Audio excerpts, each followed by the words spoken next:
So let me just give y'all a real quick overview and tour of our late fall vegetable garden. We got a freeze coming tomorrow, I believe. It's going to get down to the mid-20s, I think they said on the news the other night. So I got to get out here and do a few things and get it ready for our first freeze, which is quite early actually for us. We usually don't get our first freeze till the November 22nd is the average, and so this, they said, is the earliest freeze we've had since 2000. So it's been quite a few years since we've had this early of a freeze. So let me just give you a real quick tour of what we got going on in our garden. We've been harvesting broccoli.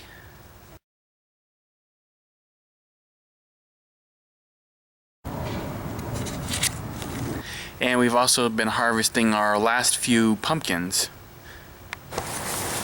Alright, so let's just get out here real quick and pick our last two pumpkins.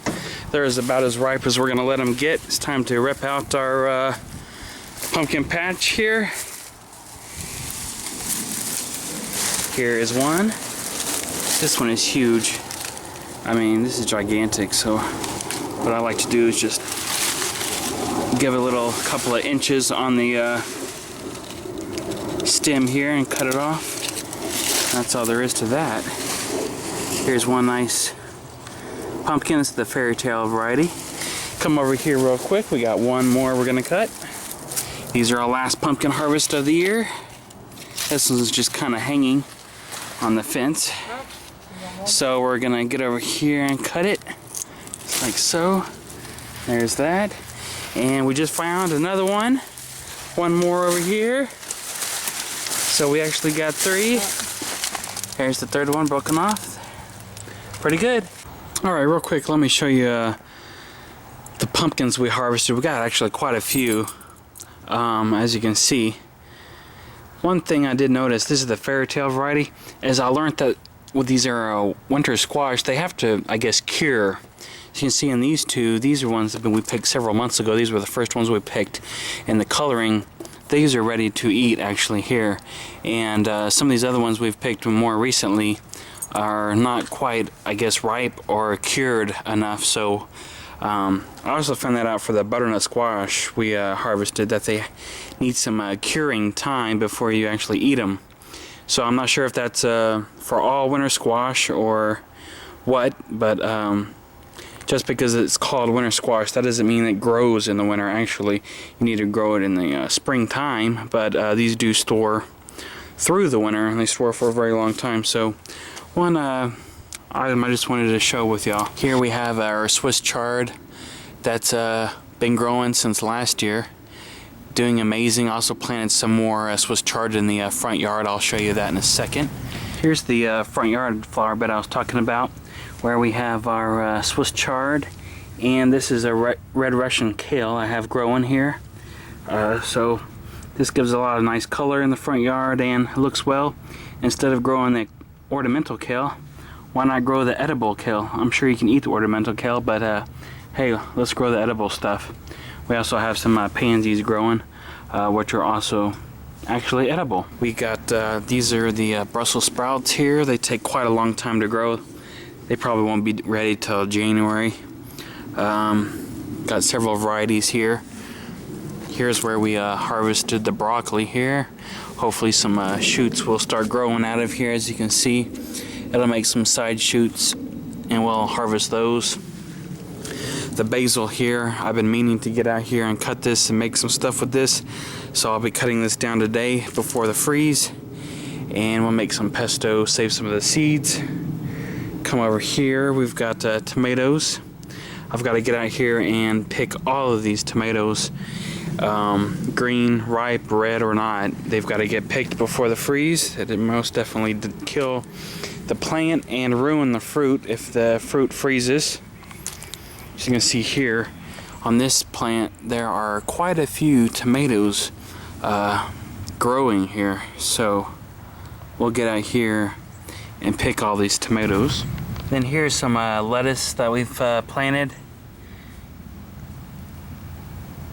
And this here is a basil plant that I actually found and seeded on its own when I was clearing out all the weeds. So I pulled it up and transplanted it here, and it's been growing just fine. Over here is our cabbages we've been growing. I believe this is the Wakefield variety. Got several of them growing. They're coming along quite nicely. Over here next to the basil, I found a pepper plant, and I didn't realize I had this here.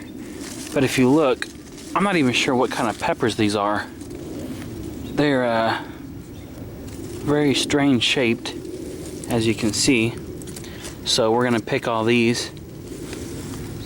Over here is our dinosaur kale plant, growing very nicely. So here's some of the basil that's seeded on its own. I'll harvest this also and use this.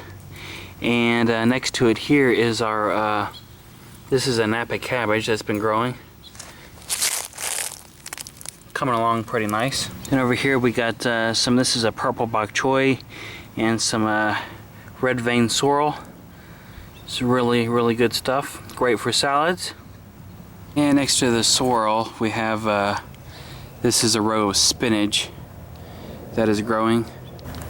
On these two rows here I have sugar snap peas that have just started growing fairly recently here.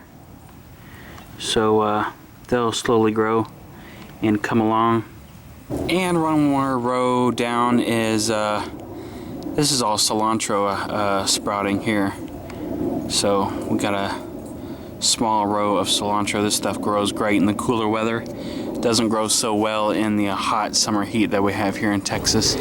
Then over here is where our garlic is growing. It's actually already started to sprout. As you can see through our mulch, native Texas mulch here, native tree trimmings that we got from a local tree service, the garlic is growing along quite well. So it'll grow all winter. The freezes won't hurt it at all here, at least for our kind of freeze here in North Texas. See, it's already coming up very nicely.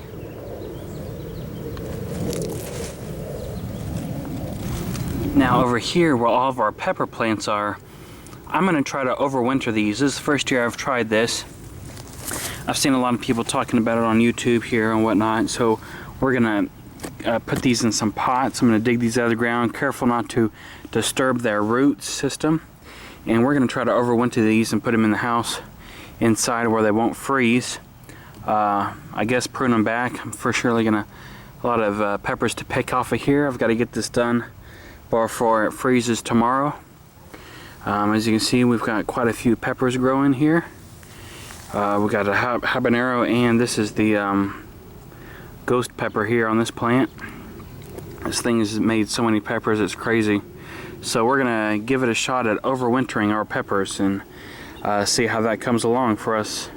And hopefully we'll have an earlier start next year on our pepper plants.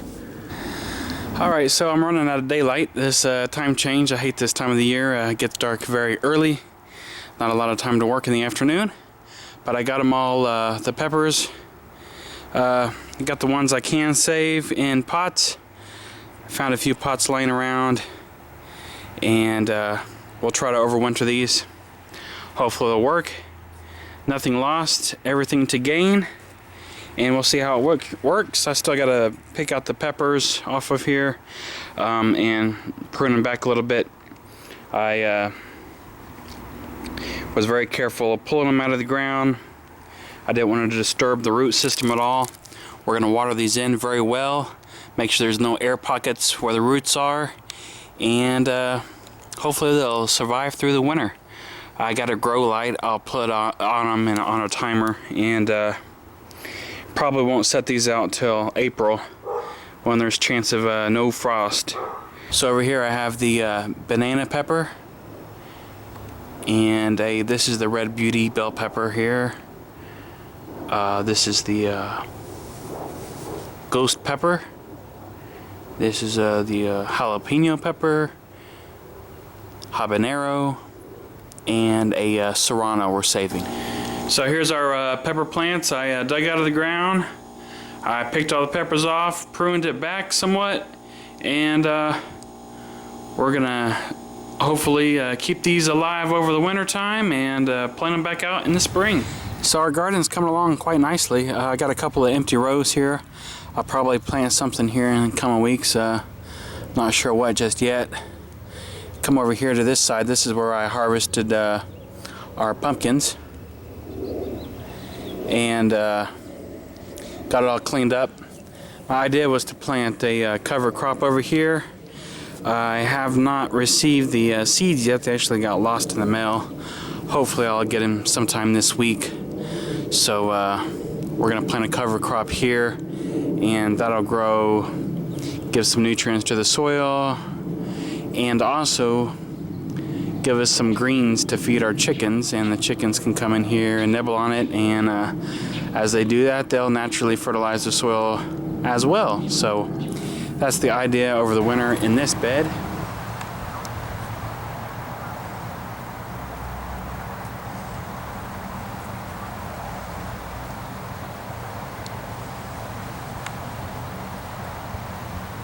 Alright, so let's look at what we got here. On the top, it was all of the tomatoes.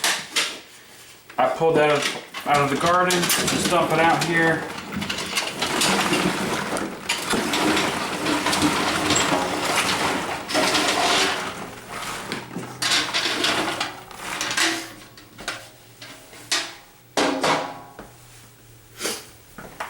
So as you can see, we got a ton of peppers here. Alright, so thanks for taking a quick moment to tour our fall, very late fall, coming into winter vegetable garden.